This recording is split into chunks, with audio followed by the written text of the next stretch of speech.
keberkahan, ya memohon atau keberkahan. karomah ya. Jangan sinkronisasikan dengan kehidupan Ibu Ratu dengan siluman ular atau ular. Kan saya sudah pernah bilang pada saat itu bahwa Ibu Ratu itu bukan tempat pesugihan. Oke? Dan naga berkaitan dengan Ibu Ratu amat sangat dekat dengan Ibu Ratu karena berkaitan dengan Dimas Nagasari.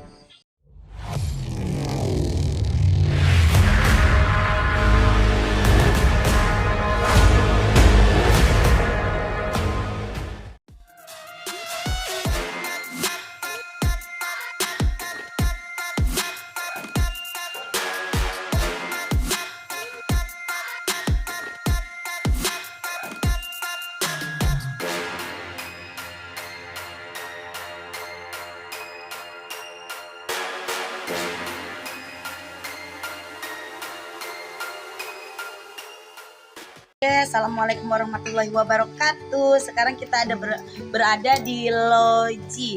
Dan di loji itu di sini tuh adalah Vihara Loji. Dan di sini ikonnya orang-orang Sukabumi yang beragama Buddha.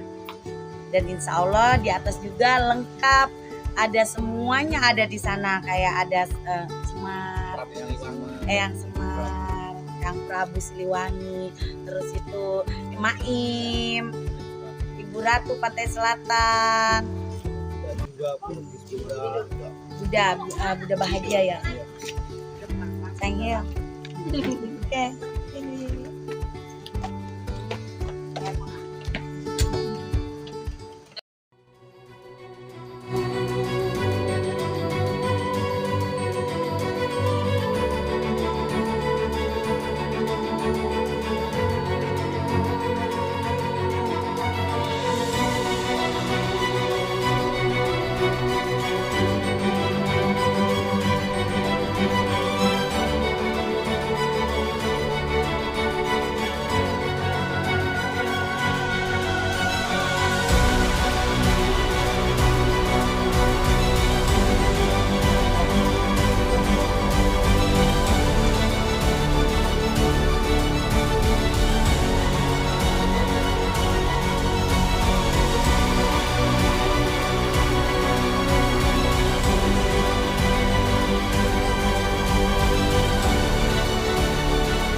Ini tempatnya di Sukabumi, di loji ya, tepatnya Vihara Loji. Dan di sini emang ikonnya orang pribumi di sini. Orang-orang tertentu sih udah banyak juga yang tahu. Seluruh Nusantara mungkin sudah mengerti ya, sudah tahu. Karena mancanegara juga sudah terkenal di sini loji. Karena di sana juga ada loh di Thailand seperti ini loh Bapak ya. Dan hampir percis seperti ini. Dan di sini juga kita menghargai dengan namanya Mama atau Bunda Airin ya, selaku beliau itu almarhumah yang selaku pendiri di sini dan dipercaya untuk mendirikan ini. Dan alhamdulillah sih donaturnya dari mana-mana bahkan mancanegara. Dengan Bapak siapa Bapak Punten? Oke, dengan Bapak ini. Bahwa sejarah tempat ini atau pendirinya itu Mama Airin, atau nama dari sananya Antai Mama. Beliau ini masih orang Thailand sih. Tapi udah lama berdomisili untuk tinggal di Indonesia, atau udah WNI lah ya. Nah sebelum pindah ke sini ke Pelabuhan ini, dia sempat tinggal di Malang pada saat itu. Nah, pindah ke sini itu tahun 2000 awal. Berarti sudah 22 tahun ya. Alhamdulillah ya sampai berdiri seperti ini. Jadi ini mungkin ya dia bangun tempat ini karena kalau boleh dikatakan bentuk keyakinan dan kepercayaan dia terhadap sosok Kanjeng Ibu Ratu Kidul. Kanjeng Ibu Ratu Kidul dan Maim sebagai penguasa pantai laut selatan. Oke. Karena ada keyakinan dan dia itu sehingga rasa udah dekat sekali ya. Karena apa? Ibu Ratu adalah kaki langit, seorang ibu yang mengajarkan kebajikan, welas asih dan kasih sayang. Makanya dibangunkan buat Ibu Ratu. Iya, dan budaya juga ya di sini karena leluhur juga banyak di sini. Jadi banyak cerita legenda dan misteri juga di sini yang harus bisa kita kuak sebenar-benarnya. Nah, kebetulan beliau ini memang beragama Buddha. Jadi dibangun tempat ibadahnya untuk Ibu Dewi Kwan Im. Sebenarnya awalnya memang bukan umum ya, tapi untuk pribadi awalnya itu. Tapi karena mama dan banyak teman saudara, akhirnya setelah bangun tempat ini pada datang ke sini. Iya. Sehingga dari teman-temannya mama dari bagian datang sini gitu kan, dinamakan tempat ini wihara. Dulu bukan wihara. Dulunya. Untuk pribadi gitu. Alhamdulillah ya, di sini ada kaki langit juga sosok Maim yang seperti walaupun tidak serupa dengan Ibu Ratu tapi sama-sama seorang ibu, panggilannya dengan Maim. Dan aku juga amat sangat bangga ya mempunyai sosok-sosok ibu yang ada di dunia ini dan diakui seluruh dunia. Bangga. Dan aku juga sangat mengagumi sosok-sosok seorang ibu, Maim, Ibu Ratu, Dewi-dewi, Nyai, semua yang berbentuk seorang ibu itu adalah benar-benar adalah sosok kaki langit yang memang patut kita hargai karena dia memang benar-benar mengajarkan kita welas asih dan kasih sayang. Luar biasa. Pertama dibangun tempat ini itu tahun 2000 awal. Karena memang nggak ada bangunan, jangankan bangunan, ya, saung pun nggak ada pada saat itu. Masih hutan belantara. Nah, di situ baru buka lahan awal tahun 2000 itu. Nah, yang dibangun pertama itu altar pendopo Ibu Ratu yang ada di atas. Karena memang beliau itu sosok yang pengagum Ibu Ratu, sama-sama ibu ya, mamah kita. Sudah almarhum ya beliau, sayangnya. Ya, orang baik pasti cepat dipanggil Tuhan ya. Nah, yang kedua ini altar Dewi Kwan Im. Pada saat itu peletakan batu pertamanya pun masih tahun 2000, tepatnya tanggal 4 bulan 4 jam 4 menit 14 detik. Oke. Pertama ada nama air gitu. Sama.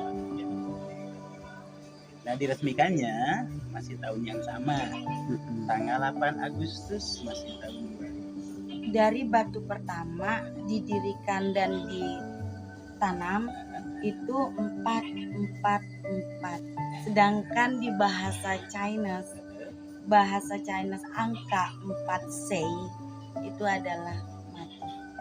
Berarti kita harus mengerti kematian itu pasti ada ya. Berarti saya sudah mengerti apa tujuannya kehidupan, dia lahirkan menjalani kehidupan dan mati.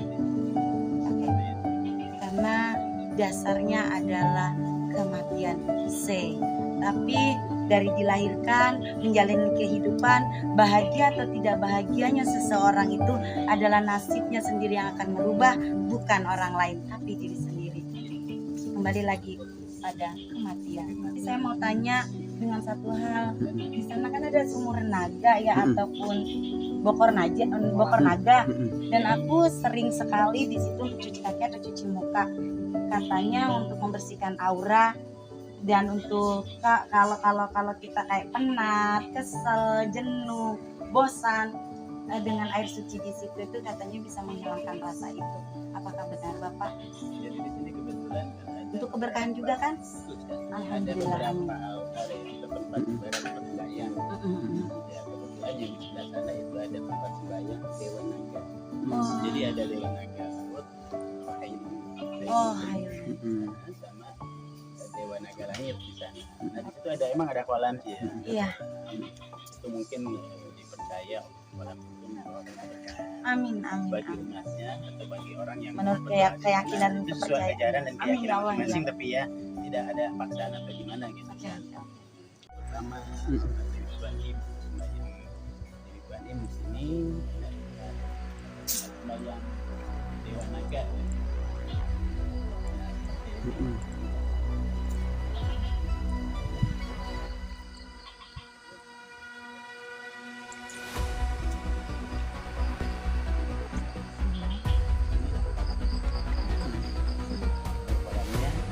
Dan airnya juga bisa diambil untuk keberkahan yang memohon atau aroma. Diambil airnya, tapi yang pasti berdoa dulu sebelumnya sesuai ajaran dan Keyakinan. Kenapa identik ada Nyimas Nagasari, Nyimas Mayang Sari? Karena berkaitan juga dengan Dewa Naga Laut ya. Karena gini, dalam cerita histori yang aku pernah tahu dan dengar, bukan dengar sih sebenarnya, aku mengerti. Di kehidupan mereka tidak ada ular. Jadi jangan sinkronisasikan dengan kehidupan Ibu Ratu dengan siluman ular atau ular. Kan saya sudah pernah bilang pada saat itu bahwa Ibu Ratu itu bukan tempat pesugihan. Oke? Dan naga berkaitan dengan Ibu Ratu amat sangat dekat dengan Ibu Ratu karena berkaitan dengan Nyimas Nagasari. Jadi berkaitan juga dengan Maim, juga berkaitan dengan Dewa Naga Laut. Sekarang mengerti kalau misalnya ada sosok Ibu Ratu bergambar di sampingnya ada naga emas, naga putih, bukan ular. Sekarang saya tegaskan lagi, bukan ular, tapi naga. Karena Ibu Ratu dulunya itu memang diberi keberkahan dan diberi kelebihan ataupun kepercayaan oleh sosok dewa, dan dia dipercayakan untuk ikut membantu dan menguasai samudra. Jadi bukan siluman ular atau Nyi Blorong ya. Jadi tidak ada kaitannya Ibu Ratu dan Nyi Blorong.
Ini adalah pendopo yang Semar.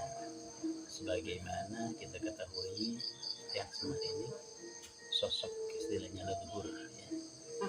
Leluhurnya Pulau Jawa. Betul. Kebetulan sekali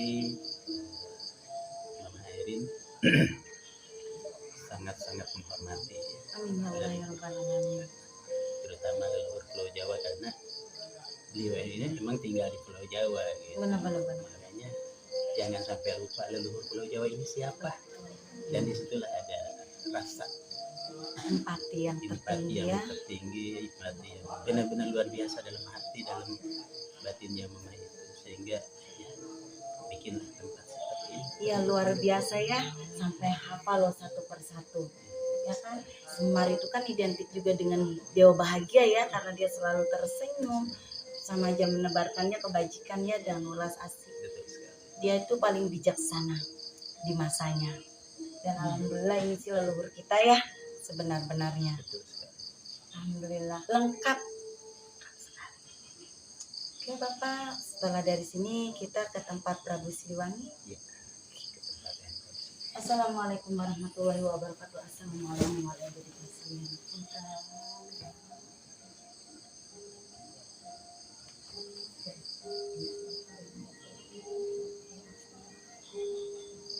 Berkat la ilaha illallah, berkat doa Muhammad Rasulullah.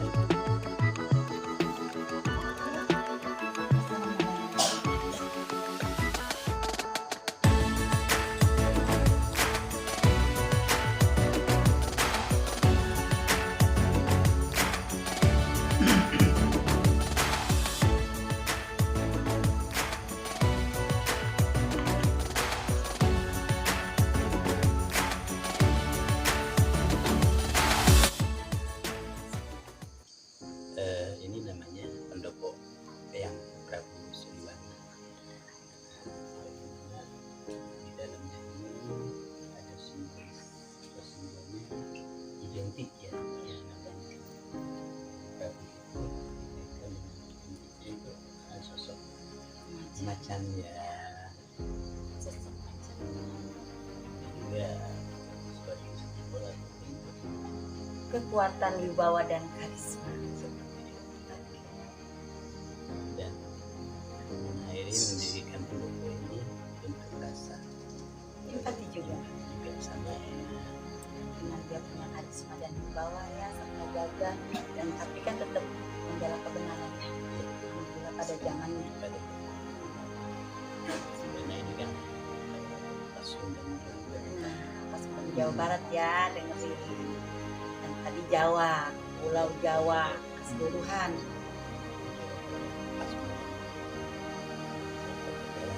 Pajajaran kerajaan kecil tapi yang diakui amat sangat kuat bala tentaranya. Amin ya Allah ya Rabbal Alamin. Cuma sedikit Bapak yang aku ketahui, kan Bapak yang mengetahui. Oke. Seperti itu aja. Jadi sekarang kita ke pendopo Ibu Ratu ya, yang memang Bunda Air itu amat sangat di situ empatinya paling utama. Ibu Ratu.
Oke, sekarang kita itu sudah ada di patilasan ataupun pendoponya Ibu Ratu yang didirikan oleh Mama Airin atau Bunda Airin yang terhormat, dan beliau sudah meninggal dunia ya, sebelumnya sudah dikupas.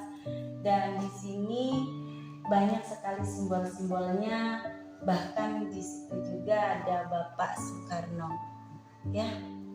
Dan itu nih Bunda Airin yang pakai baju putih ya. Dan di sini itu beliau amat sangat mengagumi Ibu Ratu, dan sosok-sosok Ibu Ratu tersebut itu sebenarnya hanya satu, tapi disimbolkan dengan beberapa pakaian. Berarti masih sosok Ibu Ratu dengan pakaian yang berbeda ataupun Nyimas Mayang Sari? Ibu Ratu. Oke, Ibu Ratu. Oke, cantik. Yang lukisan yang gini, yang utama ya. Oke. Lukisan yang utama itu Ibu Ratu.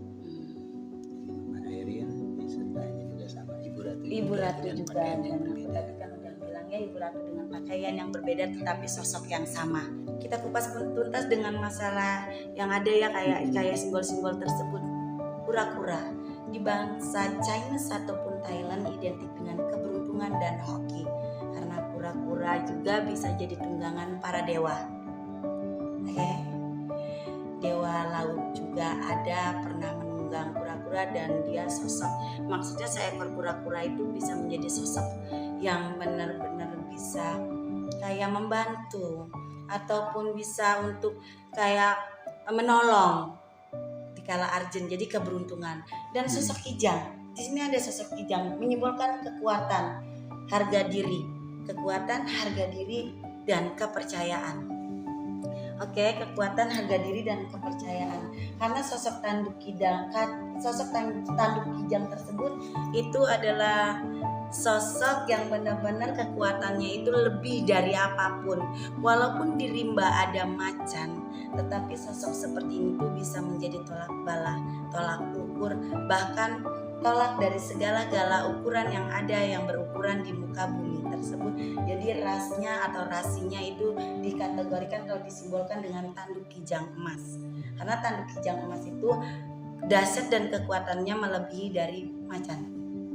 Oke? Karena dia itu lebih berwibawa. Tetapi sosok macan juga kenapa disimbolkan dengan kekuatan? Karena kekuatan macan itu bisa menguasai segala-galanya, apalagi di kegelapan dan di rimba atau hutan dan alam semesta. Seperti kijang. Kijang itu kekuatan yang mumpuni. Karena dia punya tanduk emas, yang terutama yang tanduk emas ya. Yang aku di sini bahasakan adalah tanduk emas. Itu menyimbolkan kekuatan juga seperti macan, tapi lebih berkarisma maksudnya ya, dan lebih mempunyai kelembutan. Kalau macan itu kekuatan dan ini adalah kelembutan seperti itu.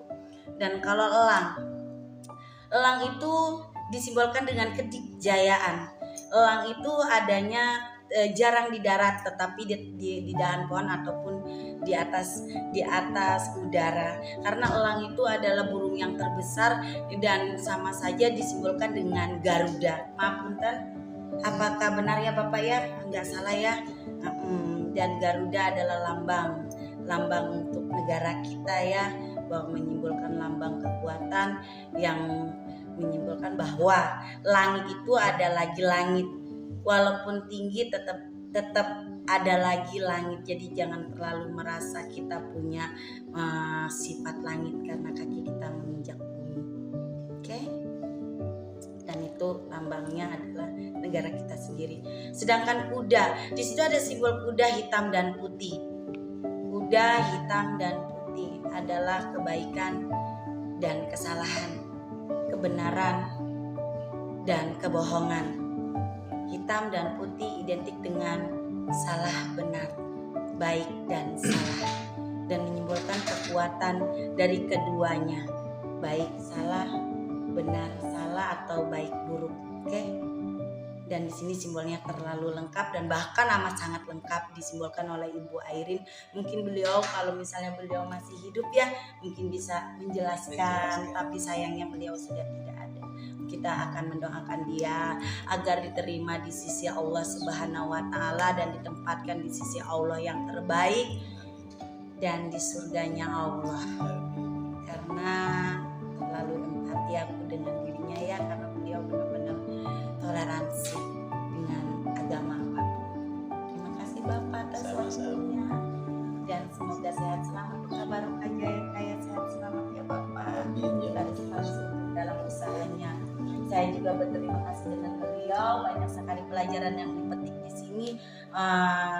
dalam hal toleransi dan kebaikan.